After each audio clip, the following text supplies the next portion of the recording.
बिहार के सरकारी स्कूल कभी टॉपर्स घोटाले तो कभी मिड डे मील में चिपकली मिलने से चर्चा में रहते हैं। मगर इस बार मामला अलग है। मामला ये है कि इन विद्यालयों में पढ़ने वाले 22 लाख बच्चों के नाम काट दिए गए हैं। उन्हें स्कूल से बाहर का रास्ता दिखा दिया गया है और ये सब कुछ हुआ है शिक्षा विभाग के अपर मुख्य सचिव के पाठक के निर्देश पर। जी हाँ, जब के पाठक ने शिक्षा विभाग को ज्वाइन किया तो उन्होंने ऐसे ढेर सारे फैसले लिए। कुछ फैसलों को लेकर के काफ़ी विवाद भी रहा। के पाठक ने जुलाई में निर्देश जारी किया कि जो बच्चे लगातार महीने भर विद्यालय नहीं आते हैं उनके नाम रजिस्टर से काट दिए जाएं। कुछ दिनों के बाद उस 1 महीने की अवधि को घटा करके 15 दिन कर दिया गया। उसके फिर से कुछ दिनों के बाद उस 15 दिन की अवधि को घटा करके महज 3 दिन कर दिया गया। यानी कि जो बच्चे लगातार 3 दिनों तक स्कूल नहीं आएंगे तो उस विद्यालय के प्रधानाध्यापक एक सूचना जारी करेंगे, उसके बाद उस बच्चे का रजिस्टर से नाम काट दिया जाएगा। तो अब स्थिति यह है कि बिहार के सरकारी विद्यालयों से 22 लाख बच्चों के नाम काट दिए गए हैं। ये एक बड़ी खबर है। देश के प्रमुख अखबारों ने इसे प्रमुखता से छापा है। नमस्कार, मैं हूं विपुल और आप देख रहे हैं डेमोक्रेसी एक्सप्रेस। और आज हम बात करने वाले हैं कि बिहार के सरकारी विद्यालयों से 22 लाख बच्चों के तो नाम काट दिए गए उनके अटेंडेंस के आधार पर, मगर इससे फायदा किसका है? वित्तीय वर्ष 2023-24 के बजट में बिहार सरकार ने शिक्षा विभाग के लिए 40,450 करोड़ की भारी भरकम राशि का प्रावधान किया है।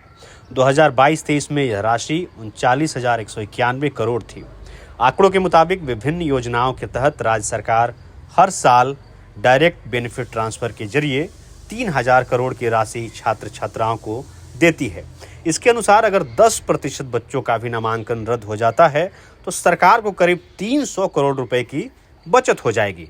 पोशाक योजना के तहत राज्य सरकार कक्षा 4 तक के विद्यार्थियों को 700, कक्षा 5 से 8 तक के बच्चों को 800 तथा कक्षा 9 से 12 तक के छात्र छात्राओं को 1,500 रुपए देती है। इसके अलावा मिड डे मील के तहत राज्य सरकार क्लास 1 से 5वीं तक प्रति छात्र 5.45 रुपए तथा कक्षा 6 से 8 तक प्रति छात्र 8.17 रुपए प्रतिदिन खर्च करती है।